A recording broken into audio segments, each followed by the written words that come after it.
All right. So the main principles form policy. Let's remind ourselves of a few very important things.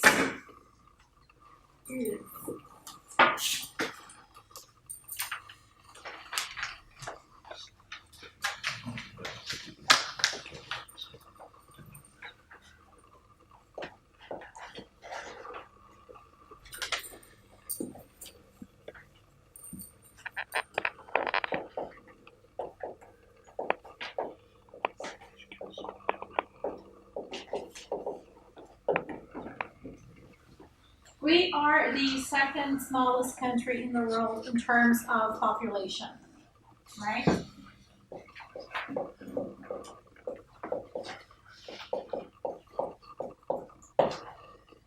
We are the third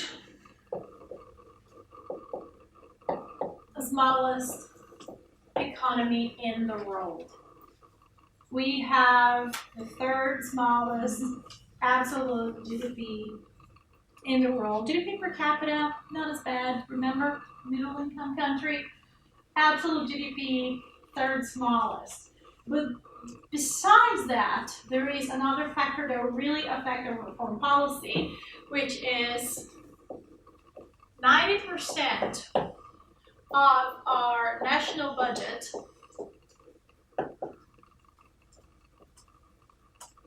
comes from or is financed by foreign aid. That's very important. It's very important. It's awful and yet very important. Imagine that. How is it that a country gets to, pay for the things that they want to do, such as build roads and have infrastructure and electricity and welfare policies? Well, they import, export, ideally more than import, make some money out of exports. They collect taxes. That's how they get money. That's how they pay for the things they want to do. That is not what we do. No. 90% of our domestic expenses are paid with foreign aid. Remember that we learned last class that term ODA, Official Development Assistance. That's how we get our money. It's a very sad thing for one to say, but I'm going to say it anyways. You're going to go from that. We're really a bunch of mercenaries. And that's going to come in our foreign policy. And it's going to be so tricky. But we have historical precedents for that. Of course, when we were there, we're not going to say that or ever admit. But just so we know, we're pretty much a country of mercenaries. It's very sad.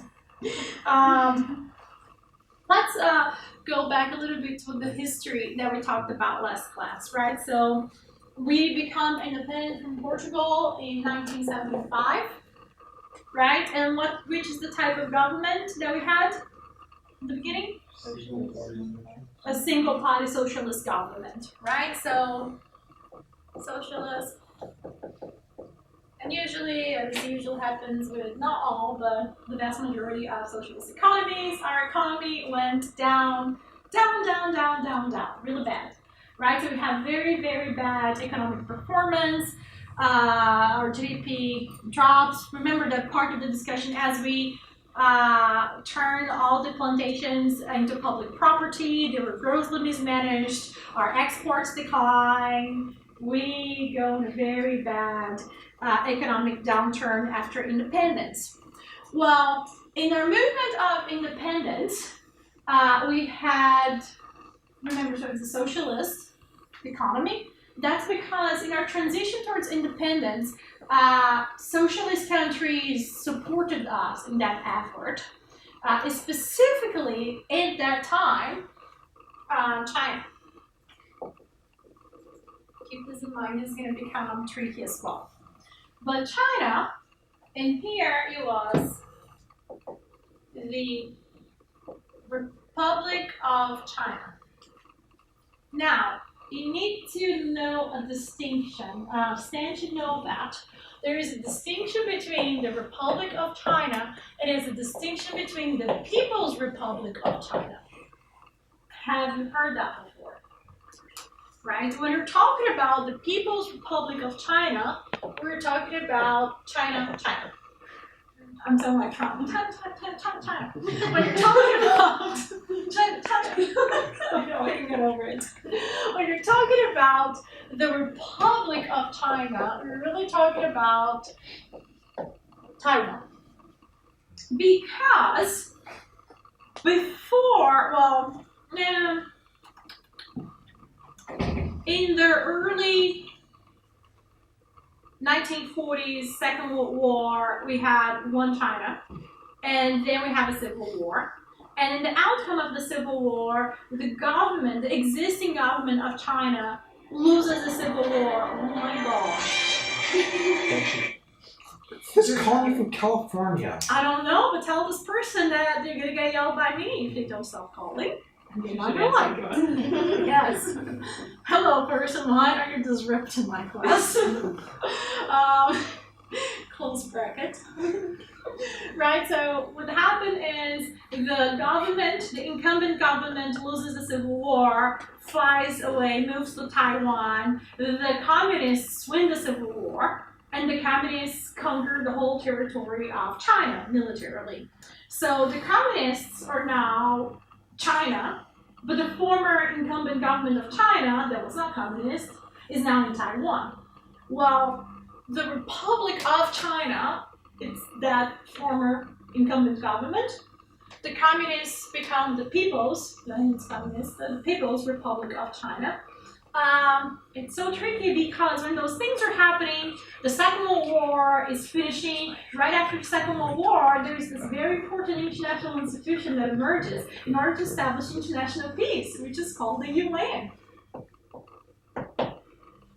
And when the UN is formed, and China is a member of the UN and the Security Council, we're actually talking about the ROC, not the PRC, even though this changes in the 70s. In the 70s, then the PRC is recognized, not the ROC. Keep this in mind, right? So up until today, we have a dispute between the ROC and the PRC because both countries have a one China policy, right? Both countries say they claim to be the legitimate government of China, even though the former incumbent government has been living in Taiwan for ever since the 40s. But both of them will say we are the legitimate government of China. Well, within Taiwan now, you have two different groups, right? So we have a one China, and we have the Taiwan independence. So one China people within Taiwan don't call themselves Taiwanese. They don't reference Taiwan because they still are trying to make the point that they are China. Remember, okay, this just happened right after the election. The Republic of China leader calls Trump, and he says, I just talked to the Taiwanese government. You see what happened right there? He's saying, I don't recognize your claim to one China policy. But he's saying, just get over it. You're not China. We're not ever going to be China again. You're Taiwan. Live with it. And doesn't this government support independence? Which government? The Taiwan's government's pro-independence. The Taiwan's government, yes, pro-independence support, but it's very tricky domestically. So hang in there. This, I promise, this is going to be important for our country. So when we are becoming independent, the People's Republic of China, the communists, are helping us in our independence. We become socialists. And ever since the beginning, apparently we've been this mercenary country ever since, because in the beginning we had really good ties with the Soviet bloc, since they helped us in our independence, and then we're like, no, you're not really giving us enough foreign aid. Well, we're actually going to go and be friends with the Westerns. So early on in the history of São Tomé and Príncipe, even though the socialists helped us to become independent and gave us some amount of foreign aid, because Western countries gave us more foreign aid, we also became friends internationally with the Western Bloc, including the United States. Moving away from the Soviet Bloc, internationally, getting closer to the Western Bloc, while still being socialist domestically. Now, how did they pull that off? right? So move away from the socialist or Soviet bloc, get closer to the West, right, to the Western bloc, and this was really primarily a function of foreign aid. When Westerns say, hey, we can give you more money for development, sure, we'll support you in everything internationally, and while maintaining socialist policies domestically. Part of the way they pulled it off is that they joined with another series of groups, another group of countries that formed what we call non-aligned movement, right? So here you have Egypt, India, amongst others. Internationally, we have a group of countries that call themselves the non-aligned movement that said, because, okay, what's the context in which all of this is happening, IR people? International context? Yes, the Cold War. Right, so all of this is happening during the Cold War. So in the Cold War, the world was pretty much divided into the socialist camp, the American liberal democracy capitalist camp, and both sides, both the Soviet Union and America, trying to get allies to their camp. Like, so America trying to prevent communism from spreading in the world, and of course the Soviet Union doing likewise, right? So both sides of this war were trying to get allies for themselves, whereas a group of countries decides, well, actually we're not allied, okay? We're not going to play this game, we're not going to declare either socialist or capitalist. You guys get over yourselves, we're going to have good relations with both.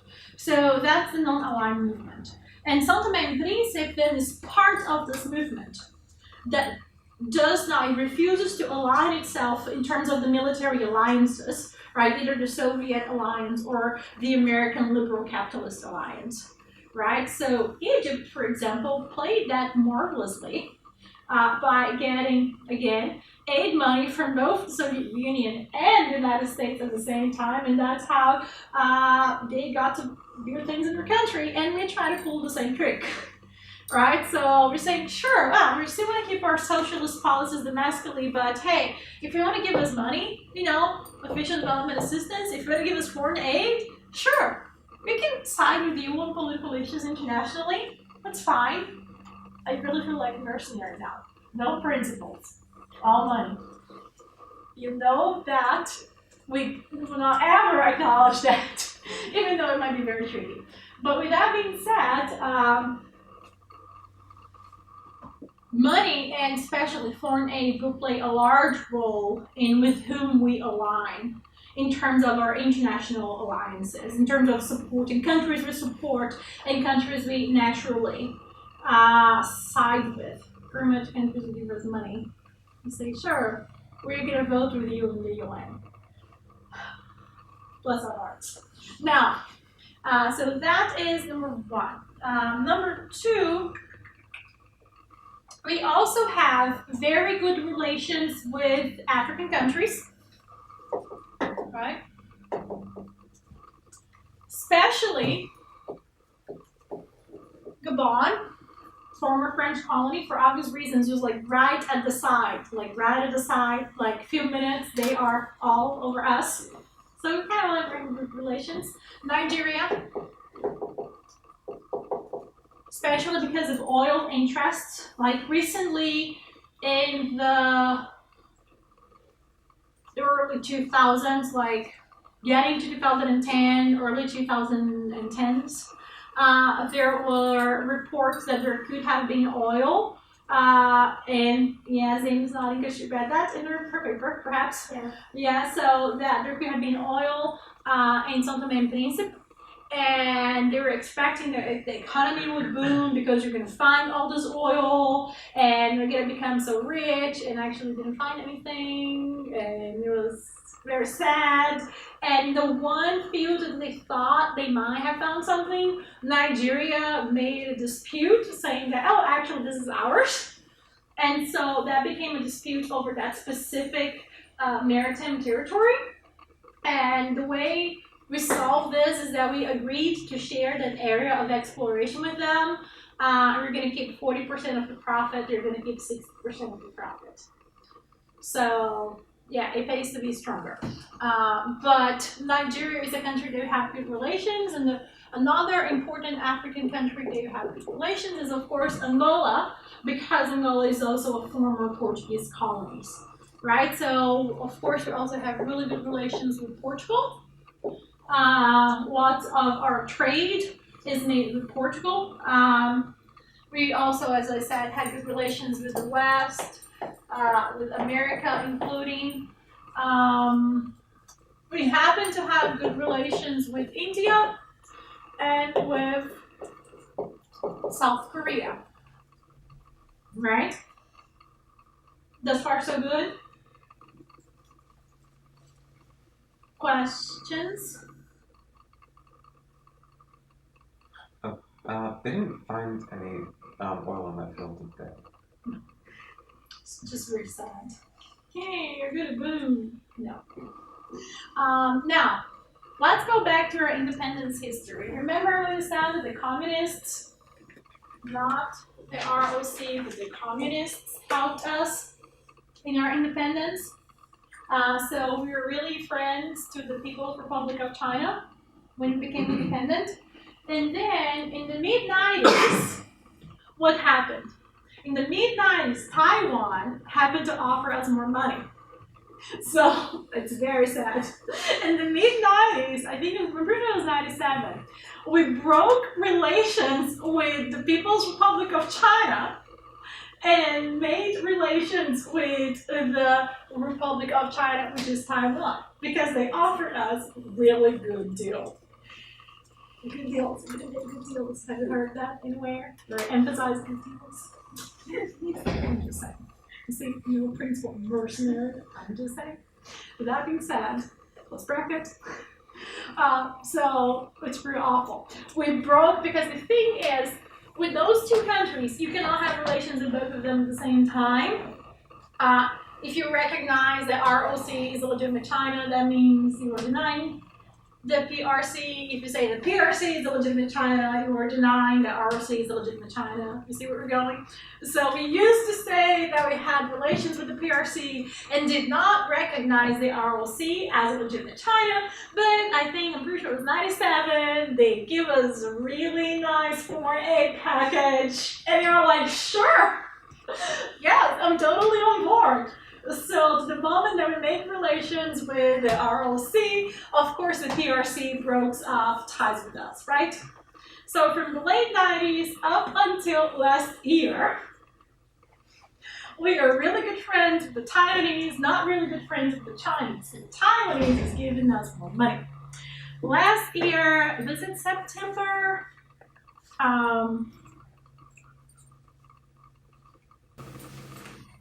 Trying to get precise date.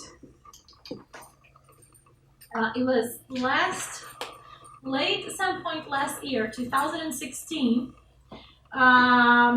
We asked, I believe, for $2 million.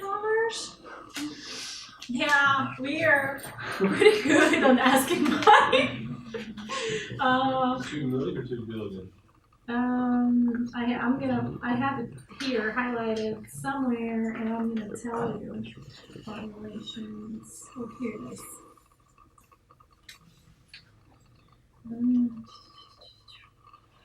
What is the complete? I'm pretty sure it was 2 million. No, here it is. 210 million. We asked for 210 million from Taiwan, at which they said, sorry buddy, can you do that now? After which we said, really? We're breaking off ties with you and becoming friends with China again. And we actually did. I mean, it's the worst of the mercenary, like no principles, like it's said. Yeah, and so you know, like this is recent news. This one is called Sao Tome cuts ties and tolls bells for Taiwan diplomacy. We have Taiwan's loss of diplomatic ally points to growing anger in China. And Taiwan regrets Sao Tome termination of diplomatic ties. We asked $110 million. They said no. We said, we're not friends anymore. Really?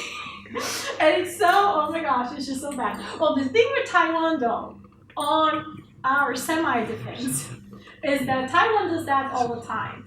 Taiwan used to have, before 2016, 22 countries that would recognize it as a sovereign independent state, and that would recognize it as such.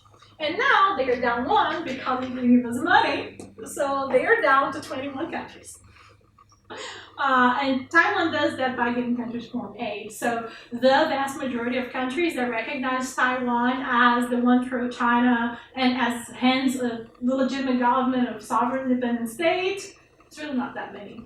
Most people, most governments in the world really think that China is China.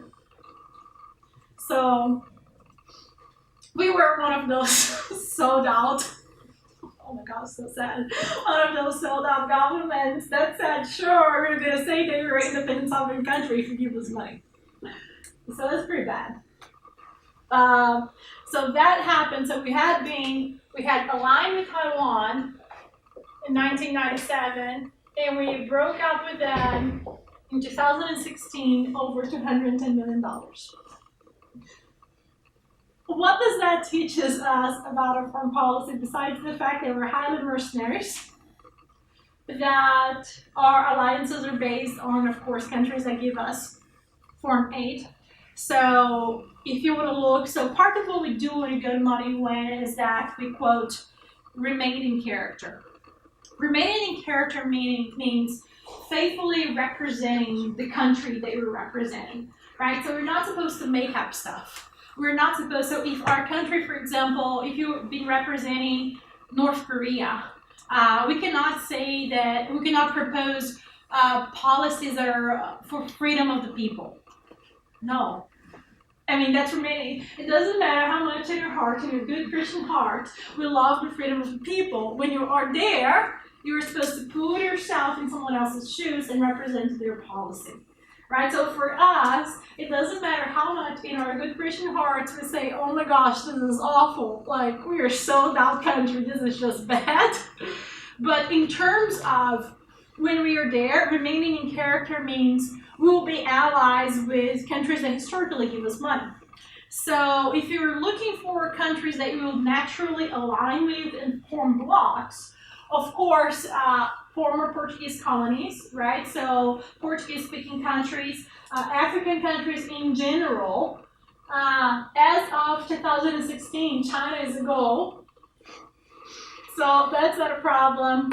America and other Western countries.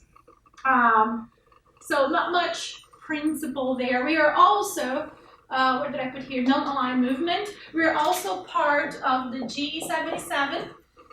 The G77 is the group of 77, which is a bargaining group within the UN that represents the interests of developing countries, right? So which types of issues we're going to side with? Of course, all issues that says that, oh, we're developing countries and you need your help to develop, give us money. Sad, but true. Right, so G77, which is a group of the 77 that furthers the interests of developing countries. And what else do I have here? Yeah, an African group. African group, G77, non-aligned movement, China is a goal, United States is a goal. Everyone who historically gives us lots of money is a goal. Questions on that thus far? I can understand why China and Taiwan would compete for giving them money because Taiwan wants to be able to recognize them, China does not want to be able to recognize Taiwan. From what I can see, like, third smallest economy in the world, it has so little bargaining power. Why would anyone else want to give such a mercenary country foreign aid? Why do countries give other countries foreign aid? That's a IPE question that you're going to learn this semester because we're taking that great course that this person here teaches. But I'm going to close that shameless plug, and what I'm going to tell is advance a little bit on an answer to that question is countries give foreign aid to military allies, which is not us, right? We cannot really help anyone militarily, even no. They give countries foreign aid if they want their vote in the UN, in the General Assembly. So that's what Taiwan's doing. That's what other countries are doing as well, right? So at the end of the day, the beauty of the UN is that in the General Assembly, not in the Security Council, but we're not in the Security Council. In the General Assembly, it is one country, one vote. And in the General Assembly, you don't get to use your money to, for example, think of the IMF. In the IMF, it is $1, one vote. The voting power of each country in the IMF is a function of the size of their economy and their contributions to the institution. So in that sense, the UN General Assembly is very democratic because all countries in the General Assembly have the exact same voting power, right? So, and in that sense, if there is some type of soft law that countries want to pass by putting that in a resolution, they need to have a majority. Some countries, some committees are majority committees, some committees are consensual committees, right? So especially if we're talking about consensual committees, like vote by consensus, everyone has to agree, yeah, you gotta pay them off.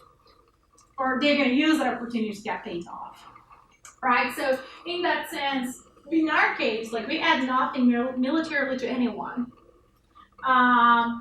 but we're not a strategic, right? So some countries give foreign aid for strategic reasons.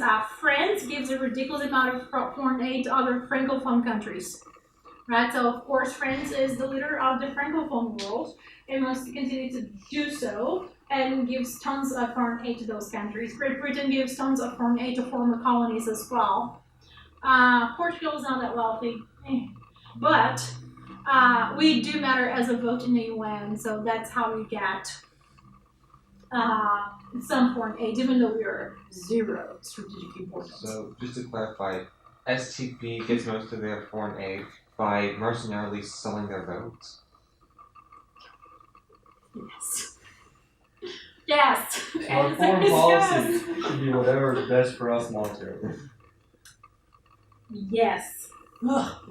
Yes. Part of that 90% in the budget from foreign aid isn't part of it. It's not necessarily from countries. It's from organizations like the World Bank. Isn't that right? Foreign aid can be given bilaterally and multilaterally from countries. It can also be given by the World Bank Okay, in do terms you of know? developmental assistance. I think there is a good amount that's given. We do get a good amount from the World Bank. I'm not sure how much we got from the IMF because the IMF aid comes with strings attached. Even though we're a good democratic country now, but yeah, if anyone wants to Google or wants to look for the percentage, like break down the foreign aid and see how much is coming from where, that's the info. But the most countries that currently give us foreign aid are United States give us some. Now China, not Taiwan anymore, because so it out. Portugal give us some, India give us some, South Korea give us some, and that constitutes 90% of our national budget, of the money that we use to do things within our country. Now I want to emphasize something else since we're talking about foreign aid and national budget, right? So. We have good things about our country. I'm going to say the good things about our country. We're not completely messed up. Not completely. There are good things about our country that can make policy upon. Or we can push for policy. And things that are not so good that might become potential problems for us or that we want to be wise when we are crafting policy about those issues. Right? So, good things about our country. I'm gonna put it here. Good. We are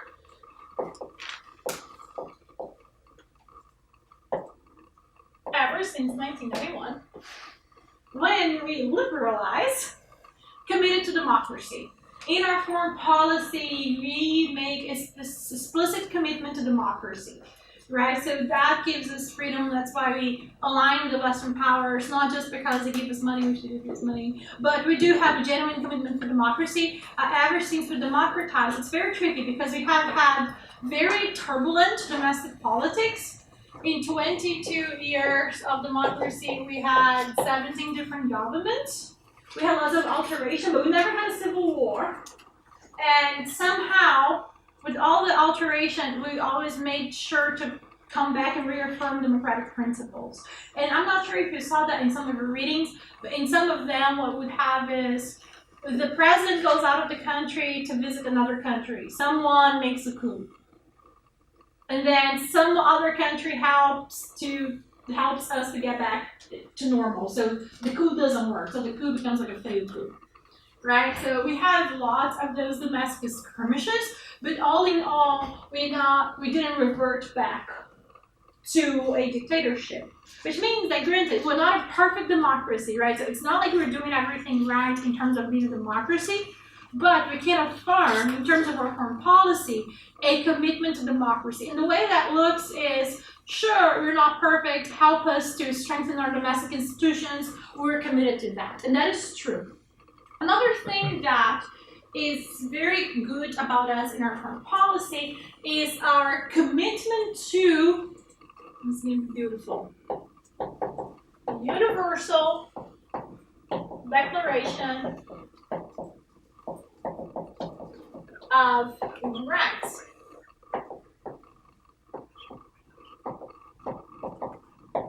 And we even mention it in our Constitution. So we are really committed to the principles of individual liberties and freedoms, respect for people that are enshrined in the Universal Declaration of Human Rights. Right? So we value democracy a lot. We value human rights a lot. So when you're doing policy, you are not being hypocritical if you are actually pushing for policies that are for the respect of human rights. In fact, in terms of the way we conduct ourselves domestically, we don't really have any egregious, human rights abuse. So we never really had a real civil war, right? Which is a good thing. Didn't systematically have a genocide, didn't systematically kill people. Thumbs up. But so we had no linguistic cleavage. We have no racial or ethnic cleavage. No really significant political cleavage that will lead us to a civil war, so that's a good thing. So we're more or less managing to more or less live in peace with each other domestically, so that's all very positive. And with all of that, there are, in terms of human rights, like two things that we kind of could do better. One is prison, which is actually not that bad compared to lots of countries in the world. Might be slightly overpopulated, but it's not the worst. Like, they're clearly not the worst. It's one of the areas in which we could improve, and that's information from the U.S. State Department. The U.S. State Department conducts a human rights report on all countries of the world every year, so we have the yearly reports. And for us, there is, I read the religious freedom report. We have no problem with religious freedom whatsoever. In fact, we are in the Constitution a secular state. So our Constitution does not favor any religion in terms of another religion. So we are a secular country. There is complete freedom of religion, and there is no evidence that our government ever curtail religious freedoms of anyone. It's a majority Catholic country, but we have more Muslims coming in, we have African religions, remember, talk about that, we have some Protestants, and so that's a good thing in terms of human rights. We don't really have, so there is the prisons that could be somehow better. That's one of the problems. Another problem that we are working on it and that can also improve is in what regards women's rights. And we think women's rights is specifically domestic abuse. And in this case, we're talking about marital rape, right? So domestic abuse is kind of a problem. The number of teenagers that are pregnant is also a problem. Teenager pregnancy. But we do have international institutions that come and help us with that. And the problem of domestic abuse that we have is very similar to the problem of domestic abuse that happen in pretty much most of other countries, including the United States, right? It's a problem of women don't report, right? So women don't go to the police to report domestic abuse, either because they're afraid the police is not going to believe them, they are afraid that the police is not going to do anything about it, and they're going to get back home and get beat again, right? So they just don't report. But in São Tomé and Príncipe, there are clinics. We have our government supports, together with other international organizations, supports clinics with counseling and support. And even though lots of women do not go to the police to report, they do go to the clinics and get some support.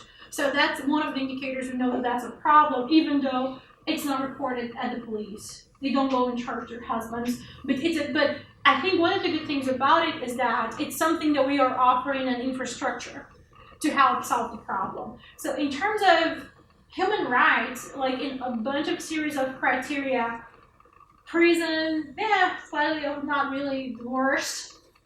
So I want to be that concerned. And like women's rights, but then again, we're doing something about it. And about like everything else, like we have freedom of religion, freedom of speech, freedom of association, you have freedom of like press. So there is nothing really egregious that says, oh my gosh, this country is just really bad in this area, right? So not in this area of human rights. One of the freedoms that we don't have that's going to be really tricky is in what regards to workers' rights. Workers from the private sector have the right to strike, but workers from the public sector don't. So public sector workers cannot go on a strike. But I mean, seriously, this is the worst that's happening. Like, comparatively, we're not that bad. Right? Now, there are other things, though, that are more serious, especially from an economic point of view. Right? So, our greatest problems are not really human rights in that sense. I mean, poverty might be one, and that's going to be related with the government. Right? And here we're specifically talking about corruption, rent seeking, and clientelism. And those are big problems. Like, those are very big problems in our country. Right? So when we're talking about corruption, we're talking about corruption mainly of the police and of the judicial system. So the police and the judges tend to be highly corrupt, hence what's the point of going and denouncing your abusive husband, right? So that's a problem. Even though judges make much more money than most of the population, the police is fairly well paid, but they're still highly corrupt, and that's just pervasive. Clientelism, which means vote buying, right? So clientelism is when you get money and you give either favors or goods to people to buy their votes, which kind of compromises the quality of a democracy a little bit, even though we're still firmly committed to democratic principles. All right, think about it as a declaration of the independence. It's not a reality, it's a potentiality. Remember when we do the declaration thing when we do class? It's not a reality yet. We're fully committed to potentiality. We want it to become true. So in that sense, clientelism is a problem, right? So vote buying, which means the incumbent government, which usually will make more money than the opposition, can use part of that money to buy off votes by either targeting certain sectors of the population, certain groups in society, I'm gonna give you more welfare, or here is this food basket. Here, have this chicken, have this pair of boots, or whatever it is. Right? So that's a problem. And the third problem is a problem called rent seeking, which is directly related to the stupid amount of foreign aid that we get. When government officials go into office, their primary concern is not with the public good. Their primary concern is with extracting rent for themselves, which means extracting money that they can get for being in the public offices for themselves, right? So in this specific case, rent seeking means that there is a very, very good chance that a ginormous chunk of this foreign aid actually does not go into development. It doesn't go into roads, it doesn't go into electricity, it doesn't go into sanitation, it doesn't go into good clean water, it goes into politicians' pockets, right? So that is the particular problem with rent seeking that we have. Rent seeking can occur in different ways, right? So rent seeking, for example, in oil countries occurs when government owns the oil fields, exports the oils, keeps that money from that, put it in their pockets, right? So that's one of the ways. In this specific way, for us, rent seeking is related to foreign aid. Foreign aid in this case really works almost as a natural resource that our government takes advantage of to remain in power and put it in their pockets. So the political aspect of our country is in that sense really deficient. And however, we are fully committed to democratic principles. So part, I think, of how we can reconcile that in our foreign policy is we are not there yet, but we're committed to getting there. Or like help us fight corruption, right? So help us fight impunity. This is going to sound very cynical, but South Tome Principe started becoming very pro-democracy around 1991, correct? Yes. And by an incredible coincidence, it broke off relations with the People's Republic of China and started relations with Taiwan in the early 1990s. In 1997. 1997. Yes. Okay. So it actually is a little bit pursued then. Yes. Okay. It did. I was wondering if it might be possible that its commitment to democracy might be tied to who it's getting money from, and if it's suddenly switches who it's getting money from. I mean, there's a few things, right? So on the one hand, it's already been established that our socialist economic policies were a complete failure. Granted. And when an economy fails so much, if it fails to a point where the incumbent government doesn't have money to even repress the population, you don't really have much of a chance, right? You have to change, right? So dictators need to be doing minimally well to be able to afford paying for the means of coercion to repress people. Remember, killing people, putting people in prison costs money. See the IPE right there? Costs money. So you kind of need to make some amount of money. So that's one of the reasons, right? Another reason is in the 80s, starting in the early 80s, we have what we call, or Samuel Huntington calls, the third wave of democratization, right? Where there is this push in terms of international politics of countries pushing others into democratizing, okay? As Asher was reminding us, we get money not only from countries, we get money, lots of money from the World Bank as well. And probably get some from the IMF. What happens in the third wave of democratization is that those international organizations, as well as donor countries, begin to tie foreign aid to political development. So they're like, oh, so we're a dictatorship, so we want to help you democratize. You want to democratize? Here's some money, become a democracy. But if you don't become a democracy, we're not going to give you any more money, right? So foreign aid comes with those ties. So that's another reason. So one is the downhill of the economy. You can only repress so much when you don't have much money. Number two is we always depended a lot on foreign aid, and when foreign aid conditions change, if you want to keep our foreign aid, we also need to change our political system, right? Does that make sense? So this is more or less how it goes. In terms of our foreign policy, though, in our hearts of hearts, we love democracy. Even if it's from a utilitarian point of view, which is how helps us get money. But we don't want to say that. We don't say those things. This is our in-house doing our laundry inside the home. Right, so we keep that within our delegation. But that's the truth of where we are. Questions?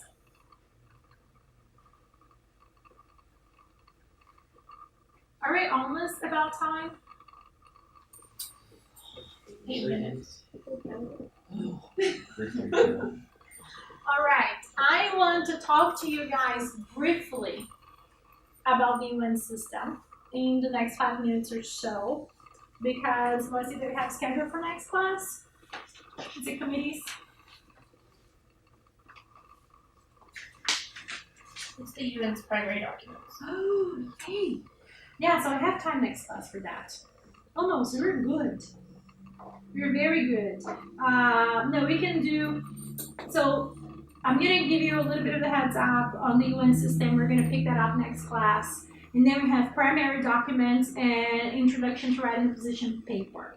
There is a reason why we're doing things in that order. And I actually really, now that you know your committees, and now that you know your topics, even though you're not really researching your topics right yet, when you're reading the primary documents for next class, which is the UN Charter, which is a little bit thick, the Universal Declaration of Human Rights, which is not long, and the Sustainable Development Goals, which is halfway, I want you to read those documents thinking specifically about your topics.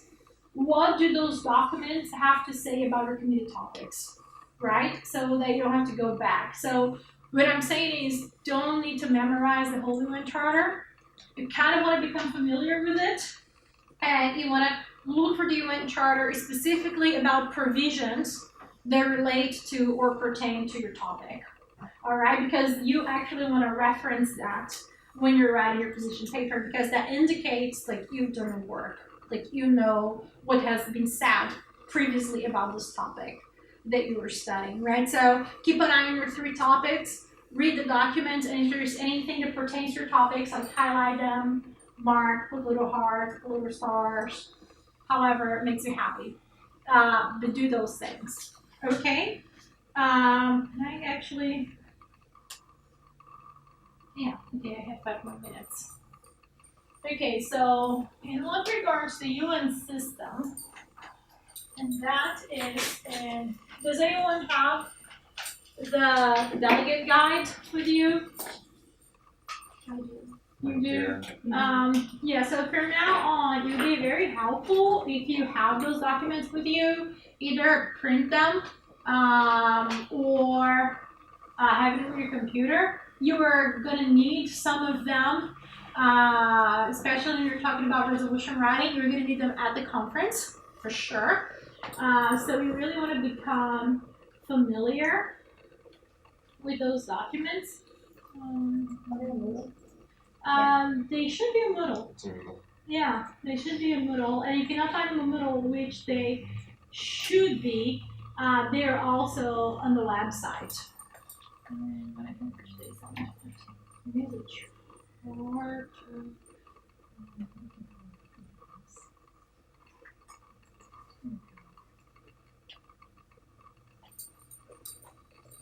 Right, so in your document, in your delegation preparation guide, that's on page 9, and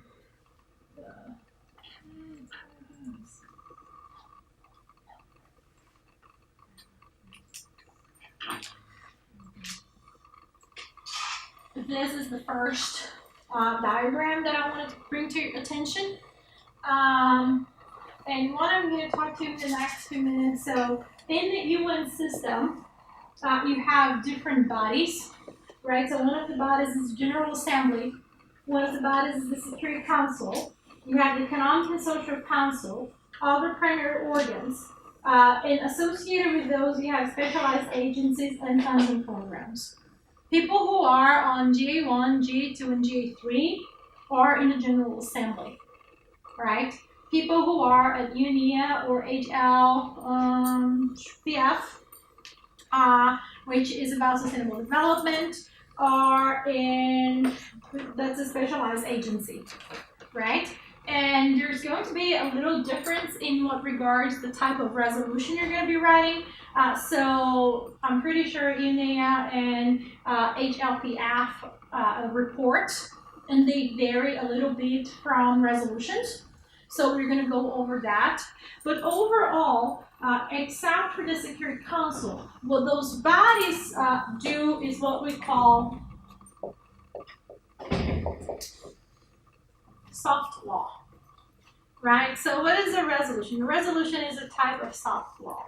When you're talking about law in terms of domestic politics, law is binding, right? So when Obamacare becomes law, Obamacare becomes binding, and everyone has to do it, right? When a country makes a law, people are supposed to obey that. In what regards the UN, in what regards most of international law, we're not talking about hard law as you have within countries. And specifically what the General Assembly does is what we call soft law. Soft law really is norms that the majority of the international community think is good, like norms of behavior, right? So norms that says that this is what people should be doing, this is what countries should be doing, this is what reality should be. We suggest those things, we encourage those things. The difference there is that they cannot be enforced, right? So there is no international 911, there is no international government that can force countries to adopt those international laws into their domestic political systems. Some countries can try to, push and nudge and encourage, well, with all sorts of incentives, military, economic, or otherwise, countries to change their policies. We'll talk more about that next class.